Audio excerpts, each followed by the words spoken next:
Hello and welcome to the Young Film Academy podcast, the essential podcast for teenagers looking to find their way into the creative industries. If you heard that big bang somewhere during that sentence, that was me punching myself in the headphones with excitement and enthusiasm, which everyone here got to see.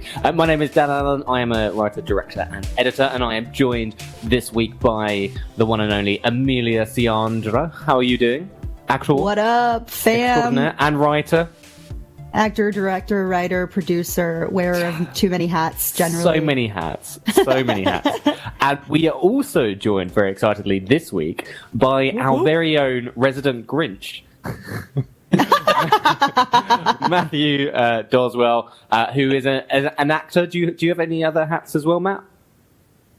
To be honest, no. I think we'll just stick with actor for now. Let's keep it basic. We can find a way after. So for those listening, Matt, you came to our summer camp, which was very exciting, and you were amazing, and I think made that experience super fun for the students. So we wanted to bring some of that energy into the world of the Young Film Academy podcast. And Matt was probably, don't you think, before you kind of move on to the meat of the matter, I just want to give some context for Matt. Don't you feel Matt was probably simultaneously the most loved and hated member of social staff at summer camp? Which is a tricky balance to ride. I pride myself on it, to be honest. My ability to annoy half of the population and be loved by the other. Yeah. It's an incredible skill, truly. You know what that is? It's just some people can't deal with your efficiency, then those that could were just overwhelmed by how lovely and generous you were, I think. Yeah. We did a really great little post box for staff members at camp where campers could write notes to the staff at the end of the time to kind of thank them or just leave them a message. And the number that Matt got was truly incredible. Such a large number. But most of them were just pranks. They were just somebody writing. About 90% of those letters were just, "Hi, Matt," to be honest. Like the rest of them, I had some really sweet. But even the ones of people who did write me something sweet, "Hi, Matt" on it. So, don't know if I can you get were that. just trolled by all the students. Which happens to all the best videos on the internet. They get too much clout, and then next thing you know, some people want to tear that down. Exactly. You're like Gangnam Style. They couldn't handle the heat. They can handle the heat. So Matt, you were telling us that you basically haven't really seen any Christmas movies, which to me makes you the perfect guest for our Christmas special. Teresa says we've done our research. I was surprised when you asked me, to be honest. And the fact that I would like to clarify, I did say that I haven't watched many Christmas movies, but I'm still here. So the Young Film Academy clearly got lots. Well, here's what I'll say. When we asked Matt if he would be on this Christmas episode, the first thing he said was, "I don't watch a lot of Christmas movies." And then I said, "Well, I'm sure you've seen some Christmas movies."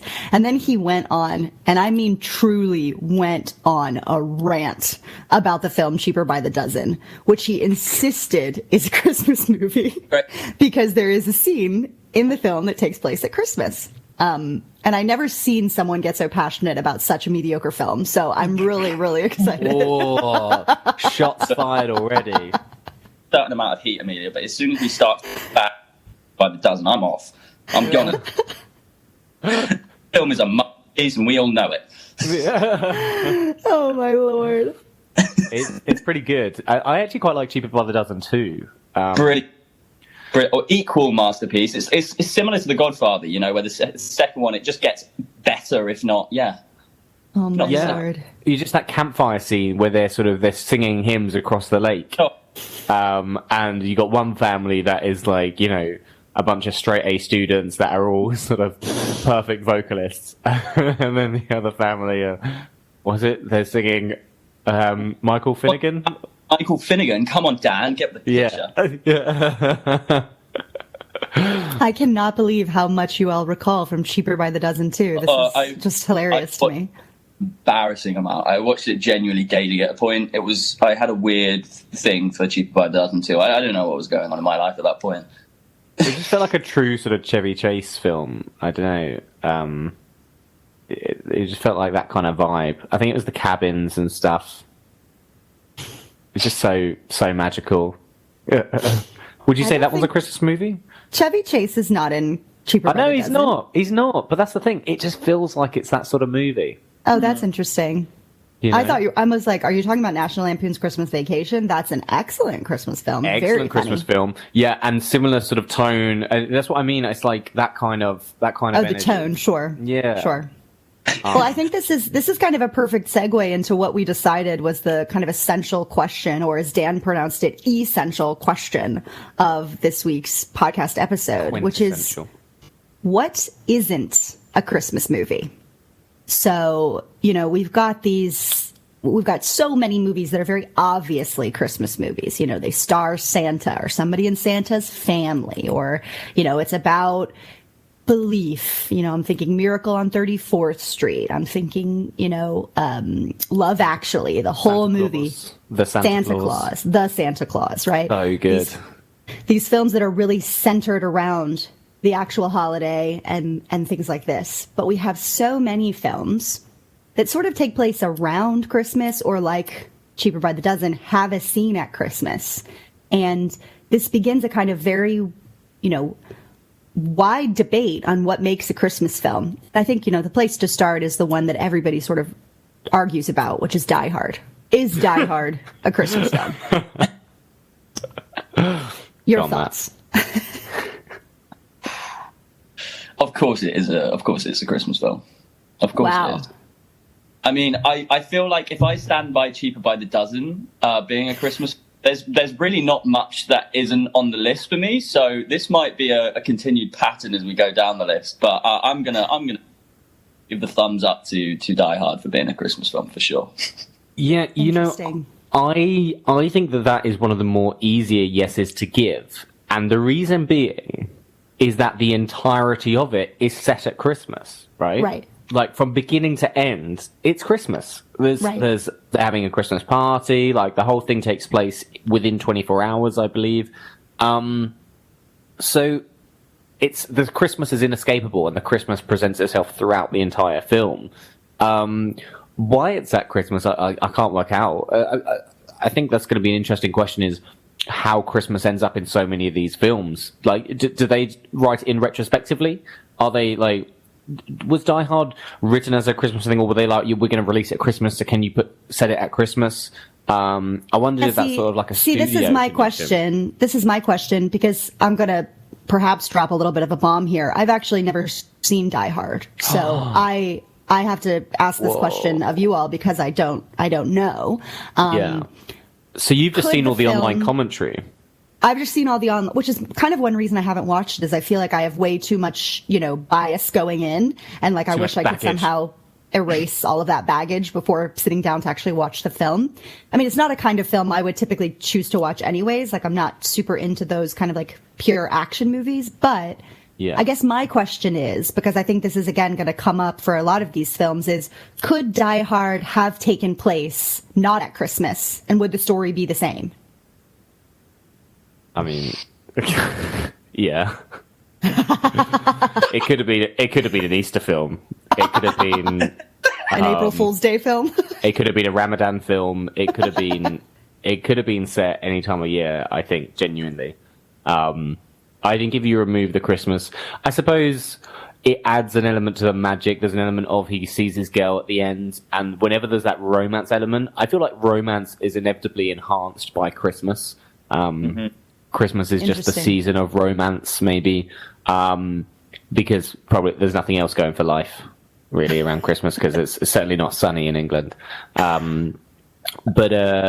So I think it would make it lesser. I think there's something quite magical about the Christmas lights and the girl at the end. But would it affect the plot? Would it affect him getting the girl? No, I don't think so. I don't know what Matt thinks.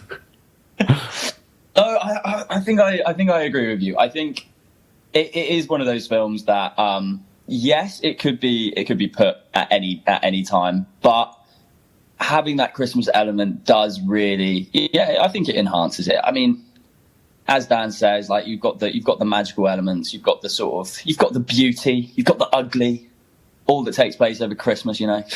Yeah, you got your Christmas Grinches. Yeah, I was going to say at least at my dinner table, but I don't know. I think it deserves to have the sort of the Christmas element, but it's not necessarily set in stone, you know. Yeah. So I guess I wonder if like that's something which is going to contradict what you all both just said. But to me, I wonder if like one way you might decide if we were trying to come up with like what isn't a Christmas movie is like to decide whether the idea of it occurring at Christmas really impacts the story or if it just happens to be set at that time, which I think is why people say Die Hard isn't a Christmas movie, is they say it just happens to be set at Christmas, but it, you know, Christmas doesn't necessarily impact the plot very strongly. Which is going to... I wonder if I feel like where we might end up. I'm predicting here. I don't want to jump to conclusions, but I am. Is that we're going to end up with a concept that I'm going to coin it right here. Christmas is a spectrum. Is what I think is the concept we're going to end up with. And I think we're going to find that Die Hard is far more of a Christmas movie than many other films that we're going to discuss that maybe are more Christmassy in some capacities. They're not going to be full Christmas movie, like, and as you're saying, the films like that, like the Santa Claus, or even like Elf, you know, they're just like, they're firmly in Camp Christmas. You cannot remove Christmas from those films. It just doesn't make sense. Right. You could remove from this, but it is also embedded throughout the entire film. But then, obviously, as I'm sure we'll get onto, there's the other films where it's not even less embedded, but those films, for some reason, have a more Christmassy feel to them, perhaps. I think you're right about Christmas being a spectrum. I'm not sure how many we're going to find. Well, okay, here's a couple that I think will kind of deepen the conversation. So let's start with Edward Scissorhands. Is Edward Scissorhands a Christmas film? See, this is where it gets tricky with me. I'm going to be honest with you. I have not seen it. Classic. You should watch it. You know what? You should watch it this year at Christmas and just decide for yourself whether or not you feel it's a Christmas movie. What do you reckon, Dan? So I have seen the trailer. I have seen the poster. I've seen it talked about lots and lots. I've got friends who, for whom it's like their favourite film. So I feel very familiar with Edward Scissorhands, but I haven't seen it. And I'll be honest, that's not a film I expected you to mention today, which to me makes, and with my, you know, lack of knowledge or lack of having seen it, makes it easy for me to say of course it's not a Christmas film. Like what? There's no Christmas even in the trailer, from what I remember. All right, well, that's really good. That's really good homework. Homework for the both of you is to go and watch Edward Scissorhands, and maybe we'll do a follow-up, and you can tell me what you think. All right, well, let's go to one that you've definitely seen. The first Harry Potter film. Is that a Christmas movie? So, yeah, this is the tough stuff. These are the tough questions. Can I bring up another film that's sort of in the same vein? Okay. Chronicles of Narnia? Yes, exactly. Yeah, that was on my list as well. Yeah. Okay. I won't jump ahead again. But no, well, let's talk about the two of them because of the fantasy elements, perhaps. We've got Harry Potter. For me, it's called the Sorcerer's Stone. For you all, it's called the Philosopher's Stone. And Chronicles of Narnia, The Lion, the Witch, and the Wardrobe. Are these Christmas films? What do you reckon? You know what? Blown my mind, Amelia. You've absolutely blown my mind, because all of the time I've watched Harry Potter over the years, I've never considered it to even be a Christmas film, which is crazy because I'm considering Die Hard to be a Christmas film. Yeah. But Harry Potter, I think it's a bold statement to put a series within like a. Well, I'm just talking about the first one. I'm not talking about all 8 films, just the first film, where, if you can cast your mind back to the last time you watched it, there is this incredible scene where they go into the Great Hall and it's all decorated for Christmas. And Harry's like, He's never seen that kind of magic before. Absolutely. And that magic is the magic of Christmas. Mm-hmm. Well, that's the thing, Dan. That's exactly what I was going to say. Is that the magic of Christmas, or is that the magic of the Wizarding World of Harry Potter? It's the magic of Christmas. He's definitely been deprived, doesn't he, from the Dursleys? I can't imagine. Like, they'll definitely have a tree, but I can't imagine they're going to go full hog. They're more like, you know, the cranks or whatever, who refuse to sort of take part in Christmas fully. Or if they do, Harry was never involved. I was going to say, traditionalists. Staircase. There's nothing for. Yeah, they probably like, you know, left scraps outside his cupboards. So be like, there you go, Harry. Here's the food that Dudley didn't finish eating. Yeah. Half a Yorkshire pudding. I'd take it. Half a Yorkshire. I mean, yeah. I'd take any portion of a Yorkshire pudding. So, I mean, okay. So I think Harry Potter is perhaps, if we're thinking about this, as Dan coined it, spectrum of Christmas, I think we'd probably put Harry Potter close to the end of maybe not a Christmas film. Even though it has this big Christmas element. And I do know a lot of people, like personally, who always rewatch that movie at Christmas. So that's an interesting thing. You know, it makes lists of movies to watch at Christmas, really just because of that one major scene. But also I wonder if, and this will bring us as well to Chronicles of Narnia, if films that involve magic of some kind, as well as having a Christmas scene, feel more inherently like Christmas movies because Christmas is a time of magic. And love and friendship. Right. I think it's the themes as well, isn't it? It's sort of like the human themes in it. Yes, the magic I think helps. I feel like Narnia, to me, this is maybe less about the magic, but Narnia I think is further along in the spectrum than Harry Potter. And that's simply because it's snowing like 99% of the time. Like when they first get there, it's snowing. There's like a few summery bits. But then, for the most part, it's just, you know, it's a very wintry world. Just as a quick insert, this is why people think Edward Scissorhands is a Christmas movie, because it's snowing like the entire film. So is it? Think about that when you watch the film later. Interesting. Oh, that does sound quite Christmassy. Potentially more Christmassy than Harry Potter. But yeah, so I think just because of the snow, it feels slightly more. But those two do have Christmas sequences. Narnia literally has Father Christmas in it, I'm pretty sure, doesn't it? Well, and also Narnia is an allegory for Jesus. So, like, if anything is a Christmas movie, the movie about Jesus is a Christmas movie. Am I right? Which one of them is Jesus? Aslan. Come on, wake Come up, on, mate. He dies and gets resurrected. Where you been? Oh my god! Oh my god!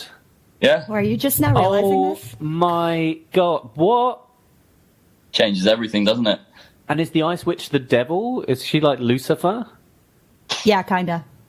And the 4 kids are like the disciples? Yeah. Just without interesting. I didn't know that. I don't know. I'm just trying to fit the pieces. I don't think it's a facsimile of the Bible, but C.S. Lewis was a huge Christian, and he definitely wrote Aslan as an allegory for Jesus. So I think that, you know, that element certainly pushes it farther on the Christmas, maybe the farthest on the Christmas spectrum, arguably. Yeah, because I mean, you know, it's Jesus' time of the year, right? So it's his birthday. That is what Christmas is. Yeah. Happy birthday, Jesus. Okay, so that brings me actually, funnily, to my next film on my list, which was originally a stage musical, which they made into a film, which is Rent. Anybody seen Rent? So I've seen a local theatre production of it, and I'm not gonna talk much more about it because some of my friends were in it. But yes, I that's snow. Well, that's a snowy time, isn't it? Well, Rent takes place over Christmas, and there are a number of songs that are in the show but didn't make it into the film that are about Christmas, and so it's an interesting one. I feel like it sort of falls in the same place as Die Hard, which is.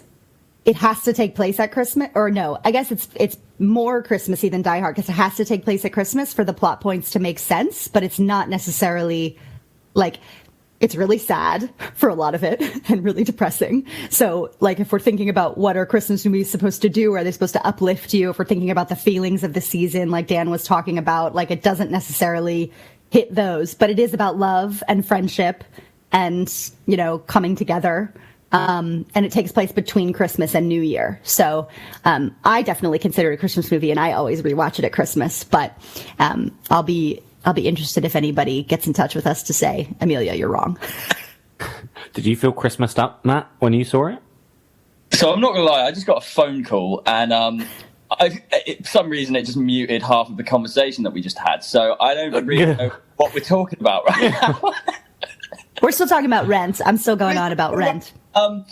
Okay, well, I'm not gonna lie, I failed. I don't know if it was the production I watched, whether they just didn't have the finances to sort of have anything Christmas themed at all. But even the Christmas songs, I wasn't really aware that this was meant to be like set around the time of Christmas. It was You just thought they're just singing about Christmas just because they were like mid-August and they were like, you know what's great? Christmas. Yeah, what's coming up next, you know? We've had some getting cold. Let's talk about Christmas. Let's go. Yeah. Kind of the vibe I got. So funny. But, you know. I mean, there's literally a lyric that's repeated multiple times that is Christmas bells are ringing. That one, yeah. I don't know what it was about it. It felt weirdly warm, the production I watched, considering they were all wearing, like, you know, jumpers and I think... this is getting more and more Christmassy the more you explain it. Yeah, the more you describe it. And you're like scratching your head being like, I don't know if it was very Christmas. Hang on a minute. I think if you're singing songs about Christmas, then it's firmly a Christmas production. I can't imagine any blockbuster coming out in the summer where we're just midway through, they're going to be like, you know what's great? Christmas. Okay, let's move on with our lives. Okay, you know? So that's a perfect segue into one of the films on my list, because I know this is going God. I mean, I think people are going to definitely say no, but if we're talking about our Christmas spectrum, we have to decide where it falls, which is Mean Girls, because there is a classic scene in Mean Girls that is set at Christmas. Yeah. You're right. And that is a memorable, often memed and quoted scene. But Mean Girls is not a Christmas film, is it? Well, I actually I did perform when I was in sixth form. Me and a couple of friends did perform that scene at a. But I think it's safe to say that yes for that. I've got such good imagery in my head now. Oh, please send us pictures of you in those little skirts. I gotta see it. Yeah, if you think I'm skinny now, you should have seen me then. My God. Yeah. I mean, that took place during just before Christmas holidays. So I think by a technicality, that's definitely a Christmas film. Wow. Really? Yeah. I'm going straight in. He's going straight for it. That to me is like the least Christmassy Christmas thing. But I literally, by the same token, literally just said, if you sing about Christmas, how can it not be a Christmas film? But Mean Girls is such a good shout. I just, nothing about it feels Christmassy, that film. And There's just one scene in the middle, which isn't bad. It's not jarring. I guess any film where it sort of traces a calendar year, inevitably there's sort of a Christmassy moment. And it depends how, I think, much that spreads beyond sort of the borders of that scene. And I would say it's a really hard line with Mean Girls, that the moment that scene's over, it's like, okay, we're done with Christmas. It's almost like a formality, and they had fun with it. Like tremendous fun, really. But it's not like Narnia, where the Christmas bleeds out of the Christmas moment, you know, and extends beyond. You don't get, it doesn't have the same, I think just because of the other themes of it don't feel very Christmassy, you know. Can you imagine Jesus in that film? That's what I was thinking. It doesn't have Jesus Christ in it, does it? So no. Whereas, like, you know, Dumbledore doesn't come back from the dead, but like he's a slight Jesus-like figure, isn't he? He's a wise old man. He's a godlike figure, I suppose. Yeah. So there's sort of that sort of paternal aspects to those films that isn't really in Mean Girls. I think. Yeah. There's, in fact, for a teen movie, there's a surprising lack of influence from, I think, paternal and maternal figures, with the exception of like the mum who's super supportive of Regina George. I'm a cool mom. Yeah. And in that Christmas scene, she's absolutely hilarious. She's like doing the dance in the audience with them. Yeah. Okay, all right. So that's an interesting one. Now, here's maybe another spanner in the works, as it might be. I love spanners. And this is an old one, which hopefully everybody has seen. A, because it's a great film, and B, because I think it's ripe for discussion. Batman Returns. Ooh. This is the Batman. Matt's not seen it because he's going inside his hoodie. This is the Batman where Michael Keaton plays Batman, and the villain is Danny DeVito playing the Penguin. Michelle Pfeiffer is Catwoman, I think. Dan, I think you've seen it, but you look like Beaker right now. I haven't seen that Batman. Wow. Okay. Is it the one with Mr. Freeze in it though? Does it have Mr. Freeze? That's okay. Batman I was Forever. going to say that's pretty Christmassy. There's a dude who literally makes ice and stuff. No, Like for him, oh my god, for him, it's that's Christmas all year hilarious. round. I was going to mess with the carpets, but he could my God. create ice and stuff and create like a snow palace and everything. I think that'd be fun. If anybody is listening to this and like screaming at their phone or whatever because these guys haven't seen Batman Returns, I agree with you, and write us if you think that's a Christmas movie. It's really weird. I kind of get, just in general, a Christmas vibe from Michael Keaton. I don't know why. I was just watching Birdman the other day, and I was like, I love that film. That sort of encapsulates Christmas, and he's not even like. I mean, it's nothing to do with Christmas. I don't think it's probably set in like August or something. But you know, he has that face, but it'd suit a Christmas jumper. Has anyone ever told you you've just got a really Christmassy face? I've literally never heard that ever said about anyone in the history of ever. So thanks for that, Matt. Not being good. That's what Matt, you've got a really Christmassy face. Stop it, you. You just look like you are born to wear Christmas jumpers. Oh, you see, I take it as a massive compliment. So, Michael, come on. All right, so here's another one. One of my probably in my top 10 films. What a film I really love is a little old ditty starring Tom Hanks and Leo DiCaprio called "Catch Me If You Can."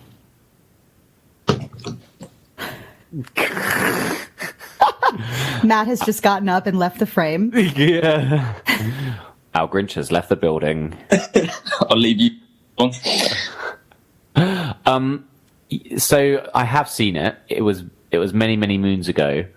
But from my recollection, again, that's sort of a seasonal film, really, isn't it? It sort of traces through. Yeah, it goes across his life for many years, but the end of the film, when he is caught finally by the FBI, is at Christmas. And he ends up giving in and agreeing to be caught because it's Christmas. So it's almost like a chase movie. Road movie / they're trying to catch him if they can, and and then the film collides with the spirit of Christmas, which is just too overwhelming for him, and he's like, "Oh, darn it, it's now a Christmas movie. There's no way I can get away with it, so I'm going to give myself in." Although it is based on a true story, isn't it? It is, I believe. Well, that's the thing. It is that, and that's, I think, an interesting element as well. It's based on a true story, and I believe that the guy upon whom it's based, who was running from the FBI, did give himself in at Christmas. You know, he says to the FBI agent, you know, it's Christmas, and for your present, you've been chasing me for years, and so I'm going to give a gift to you, which is me turning myself in. Wow. And this is your top 10 films of all time. It's such a good movie, Matt. You need to watch it. So was he just a really Christmassy person? Is that what happened? And then he just, because he must have gone through quite a few Christmases where the guilt was just too much, and then it's just this one Christmas tipped him over the edge, and he was like, I just can't do it anymore. Not Christmas. Exactly. That's what's so interesting, and to me, that is like isn't that then an argument that it is a Christmas movie? Because like the spirit of Christmas just like infected him so much. And I think it's in like Germany or somewhere quite cold and snowy at the end when he gets caught. And so like, and when he's talking on the phone to Tom Hanks as the FBI agent, like Tom Hanks's house has the Christmas tree in it when he's on the phone, like, you know, trying to beg this guy to turn himself in. So yeah, it's a really interesting one. It's mad though, because that's like the time of year he's least likely to get caught. Because I feel like the police are so busy with everything else going on at Christmas. You know, there's events to police. I think there's generally, sadly, an increase in like thefts and stuff like that. He's fine. All he has to do is get through the emotional guilt of being on the run at Christmas. And then he's back to it. You know? Well, here's an interesting perspective that I think is important in Christmas films that we haven't really talked about.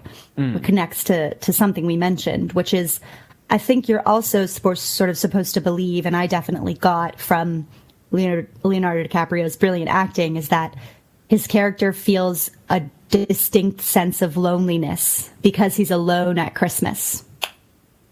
I see. And so by giving himself in, even though it will be surrounded by cops, he will at least be surrounded by people and will not have to be by himself on the run. Yeah,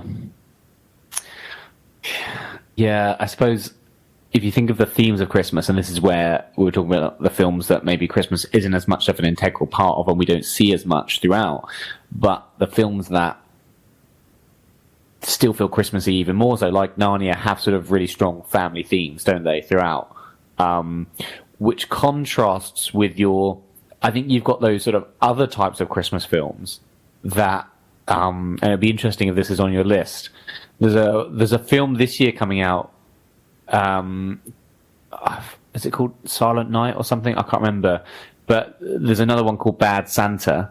So Bad Santa is about a not very nice person.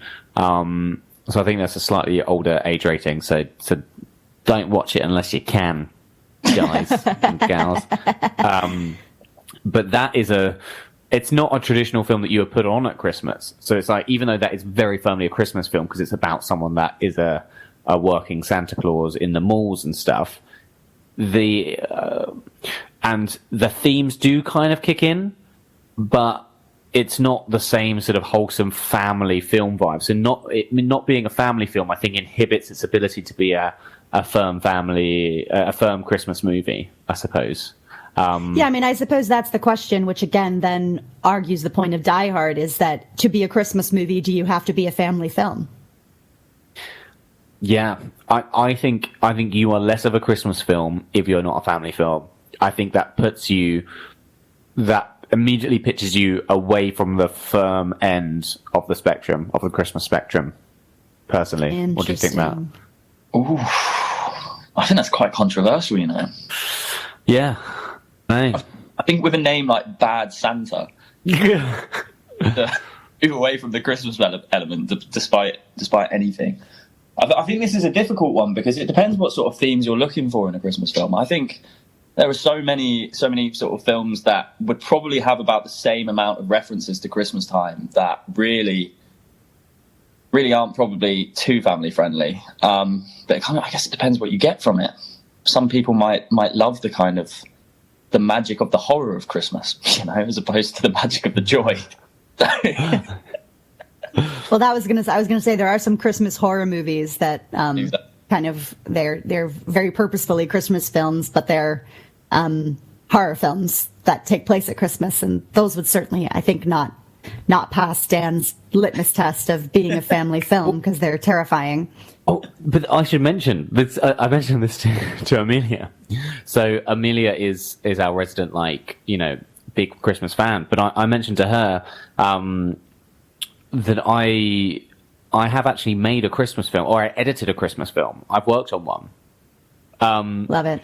It's called The 12 Deaths of Christmas, and it got rebranded in some territories as Mother Krampus. I was going to just mention Krampus. I was literally just about to mention Krampus as well. So yeah.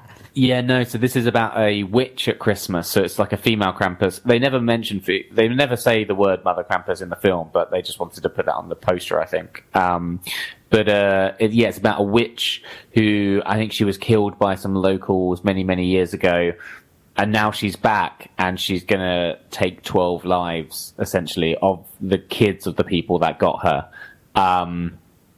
So it's very, very Christmassy throughout. The entire film is set at Christmas, and you've got 12 Christmas-themed deaths involving cookie cutters, oh my God, candy canes, turkey carvers, people being stuffed with Christmas lights as well. So pretty graphic stuff. So I worked on that, and that was, I'll be honest, it didn't feel very Christmassy working on it. It just felt like I was editing a horror film. Well, that's what I was going to say, Dan, right? Is like, it also, I think, kind of points to like, what do we decide? Are we deciding it's a family film based on its rating? Or are we deciding it's a family film based on its themes and its, you know, what it's sort of talking about? Because the thing is, like, I think about, which is definitely a Christmas movie, but The Family Stone is what I was just about to say, which is fantastic, but so flipping sad. And like, maybe you wouldn't want to show that movie to your kids because they would get super depressed at Christmas. Yeah, that feels more like a Christmas movie than, say, Bad Santa and 12 Deaths of Christmas. But it's not a family-friendly one. But, I mean, that is such a Christmas film, isn't it? It still has the romance elements. It still embodies the spirit of Christmas. So I think it makes it more of a Christmas film. But yeah, I guess I don't know. I always imagine Christmas films as the films you put on at 3:00 after Christmas lunch, and everyone's sort of knackered and has a little snooze whilst it's on, and it perpetuates the joy of Christmas. Mm-hmm. A film that really sort of, you could put it on in the background, and it creates that sort of company that is already present in the room at Christmas, and those other films don't so much, you know.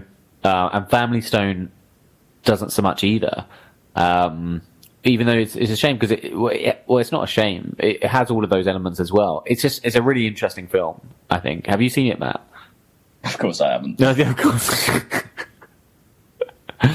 I wish we had done this on December 1st, so we could have given Matt the homework of, like, watch a Christmas film every day until December 25th. Matt's had notice. I've had a week. I don't think there's any hope for any of us, to be honest. Yeah, it's really interesting because I agree with you, Dan, but what this was making me think, which is, I think, a much larger conversation than the moment we're in right now, but is like, what is a family film in the sense of, because, like, you know, last Christmas or 2 Christmases ago, because it was COVID, the family that I spent Christmas with was just me and my husband, and we're a family, but we don't have children, so any movie that we watch together ultimately is a family movie. And yes, I think Christmas brings out that kind of inner child in you. You like to watch the films that you watched when you were a kid, like my favorite thing to watch. And I just actually last weekend went and watched it in a cinema on a huge screen. We went with my husband and my in-laws to watch Muppet Christmas Carol. And it was so much fun to watch that on the big screen. And it made me feel so Christmassy. And I watch that every year. So it kind of, you know, Christmas sort of inherently brings out our inner child, because when we were children is when we believed in Santa, and, you know, we wanted to capture that magic. But families look like all different kinds of things. And, you know, your family might not have children in it, but you still are having Christmas. And like you said, you still finish your Christmas meal and then you want to put something on in, you know, the background. For me, that movie is Elf. I could rewatch Elf a million times. I think it's wonderful. Yeah. But yeah, I think that kind of also, I think, comes into it, because if you haven't got children around, sure, you could watch The Family Stone. You just need to make sure you've got a box of tissues nearby as well. Yeah. And that might be what you require. That might be your therapy that Christmas, is to watch Family Stone, have a cry, and just process some of your own internal grief. I mean, honestly, you might be saying that sort of facetiously, but for me, I live very not far. At all. Yeah, I mean, I live very far away from my parents, so even though Christmas does make me happy, it also makes me sad when I'm not spending Christmas with them. And so sometimes I do just like to put on The Family Stone, have a good cry, and get it out, and then I'm ready to move on. Well, I think you've actually made a more powerful point than I ever thought we'd get to on this Christmas special, Amelia, which is that there is an inherent bias, certainly from my side, in terms of the barometer of Christmas, which is towards certain models of families. And it's a bias towards sort of your nuclear families, which whilst were like old school traditional families, are not really representative of the kinds of different families that that everyone actually has and will spend time with and see over Christmas. You know, you get some families that will just be a group of adults, however big or small, but they might just be adults. I'm sure you'll get some where there's lots of kids, or maybe like single parents and single child as well, where sometimes those Christmas films may not be the right tone and may not be reflective of them and their Christmas. Yeah, because they show a nuclear family and you don't want the child necessarily to think, oh, my family doesn't look like that, so is there something wrong with our family? Yeah. Absolutely. So then it becomes more about representation, I suppose. And seeing and what is an absolute Christmas film is more what reflects your Christmas or what reflects your experience of Christmas, either growing up or present day, I suppose. Well, sorry, go ahead, Matt. I was just going to say, I think it's really interesting you say that, because I think this is where my relation with Christmas films has been, is when I was younger, there was, of course, the sort of magic of like every year. I mean, on Christmas Eve, every year we watch Love Actually, just without fail. Super. That's a Christmas film. Well, see, this is the thing. As I grew up, it started to become less and less a film that was for me. And I think I'm in Interesting. That interlude sort of where around Christmas time, because I'm sort of like more spending my time with friends than I used to with family, because I'm no longer living with them, it kind of feels like the kind of Christmas films I'd watch would be something more like Die Hard or something more like the first Harry Potter, like we've been speaking about.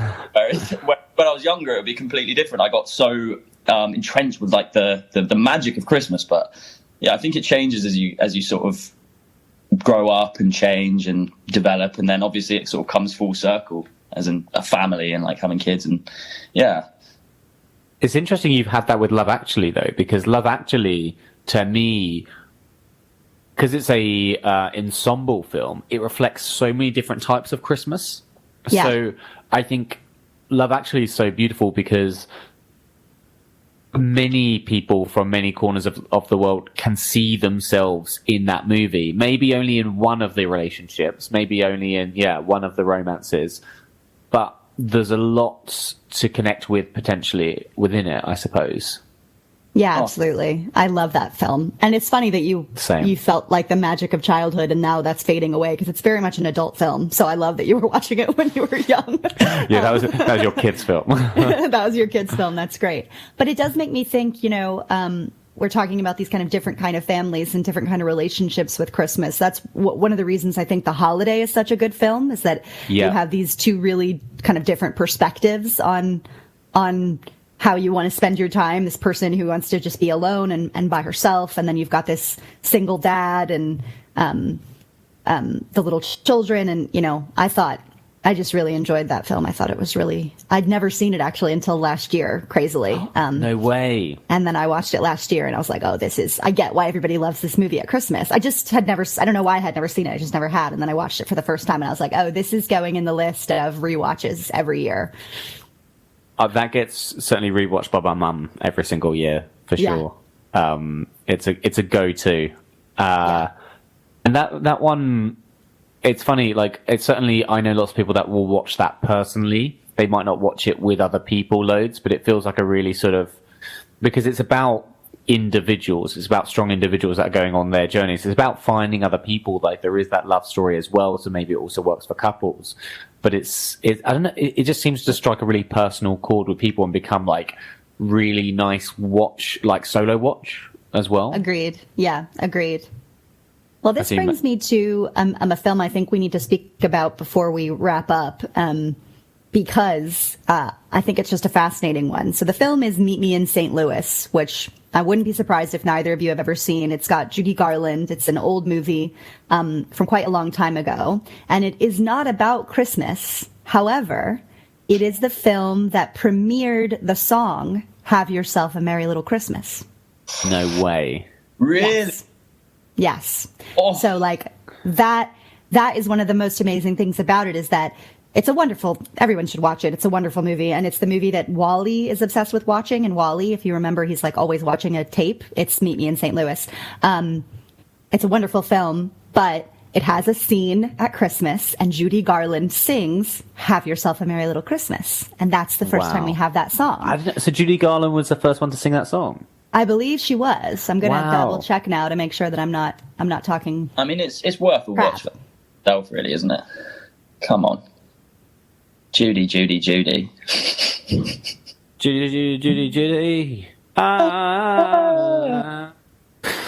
Beautiful, Dan. We should have rehearsed that so we could, like, nail it a bit better. That could be in the intro, really. Yeah. 100%. Yeah, that was the first place it was. And obviously there's been an insane number of covers of it, everybody knows the Frank Sinatra version, etc. But the first time we had that song was Judy Garland singing it in that film, which I think is from the 40s, 1944 maybe.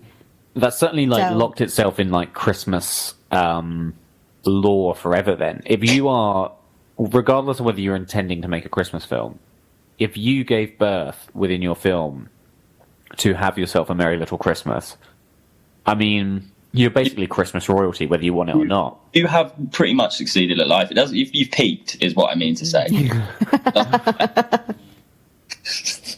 Because that is something that every single person will hear multiple times throughout the Christmas period.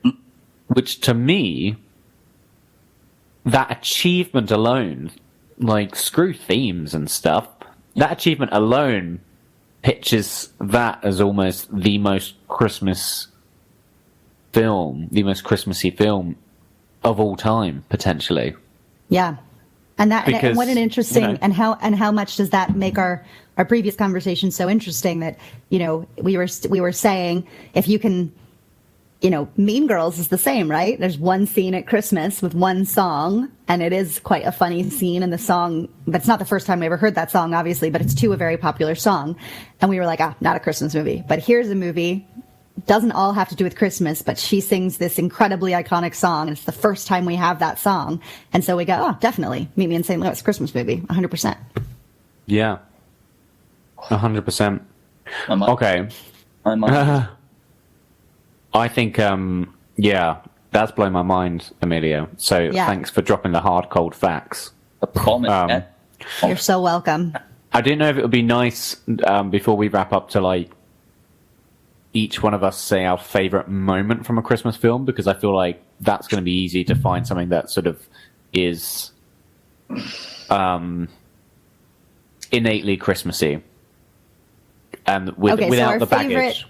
Our favorite moment of a Christmas film that is innately Christmassy. So not our favorite moment that, like, makes us laugh or...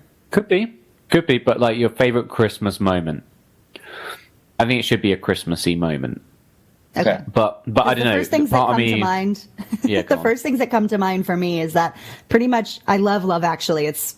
and I know I want to say, like, there's a lot of internet takedowns of that movie, and I agree with everything that people say in the internet takedowns, 100%. But it doesn't change the fact that I love the film. So, stuff your Grinch up your butt. I still love it. But my favorite storyline in that is Colin, the guy who wants to go to America so he can meet hot babes. And I just love when he says, I am Colin, god of sex. I'm just on the wrong continent.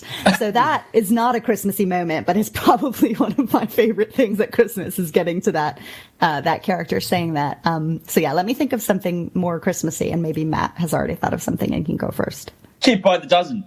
Cheaper by...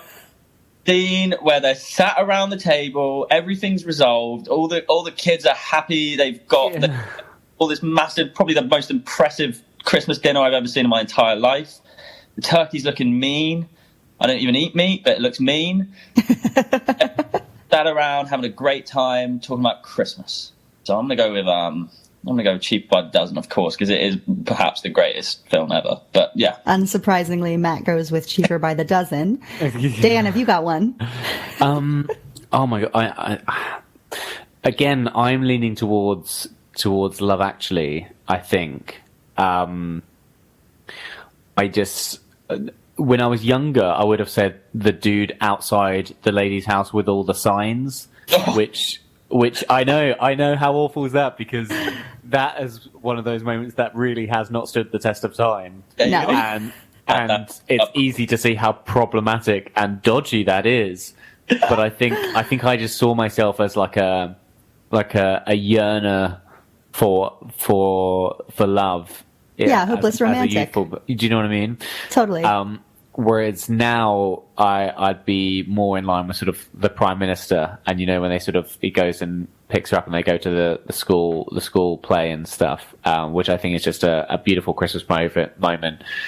It's got a kiss, it's Christmassy, it's beautiful, and yeah, when the curtains fall, It's got that little boy dressed as an octopus. Yeah. What more could you want?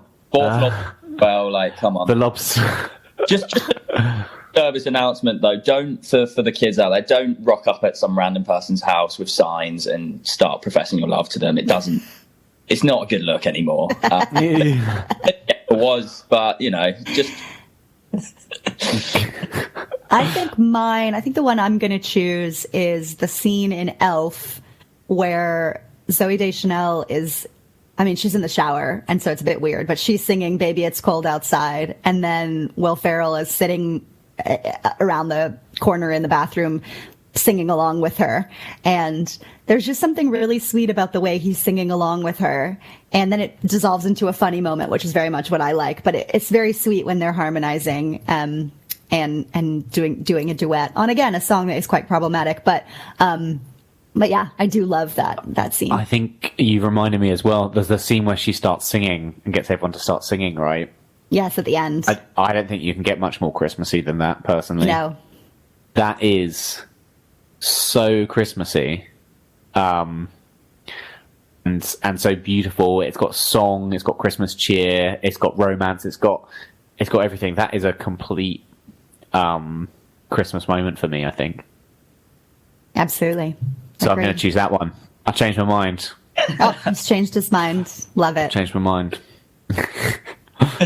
Guys, this has been such a blast. This has been so fun. Very fun. I hope for everyone listening, they feel the festive spirit oozing out of their smartphone speakers or into your headphones. However you are listening to this podcast, or blasting in your car. I don't know. We can't tell where you listen to it. Happy Christmas. Happy Christmas from all of us and everyone at Young Film Academy.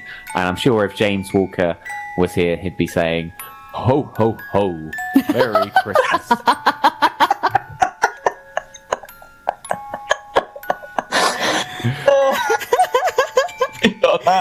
That's enough. Goodbye. Bye, everyone. For the end of this podcast, Mike. Oh my God. Wonderful.